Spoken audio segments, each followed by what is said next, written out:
ये कादिर भैया का ब्लॉग है। तो आज हम लोग आए हैं परवेश की बुआ के लड़के की शादी में, और ये सोनू बहुत इंजॉय किए हैं, अभी और करेंगे। और स्टेज पर रोएंगे, गिलास लेके टहल रहे हैं पानी के लिए, मिल जाए तो मजा आ जाए। ये हमारे दुल्हा साले साहब हैं अमीर। हाँ, ये जीजा लगता है रिश्ते में। हम लोग तो बहुत हैप्पी हैं। और सूरज ये रहा सूरज। कैसे हम लोग अच्छे से डांस। तो ये है चैनल के ओनर कादिर भैया, बहुत अच्छे इंसान है।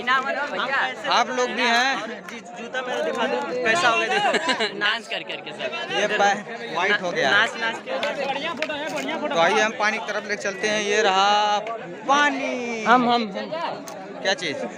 आईको लेके चले जाए, आईको गिरा सबा। हाँ। आई पी रहे हैं, हमें भी हम चाहिए। पानी पी रहे हैं। तो गाइस अब हम लोग खाना खा रहे हैं। देखिए हमारा प्लेट, ये हमारे मामा जी का प्लेट, इधर बाजू धीरू है। खाना भी है, फोन भी चल रहा है साथ में। अभी मामा के साथ और ही कुछ खा लोग रहे हैं। बैठ के खाना इधर देखिए क्या क्या लिए हैं ये। उधर कुछ आइए उधर देखिए, पीछे परेश भाई, सूरज भाई, सब लोग उधर बैठे हुए हैं। लेके तो पहुंचे वहाँ पे। चलते उधर भी दिखाते हैं भाई। इधर देखिए ये लोग टेबल पर बैठ के खा रहे हैं।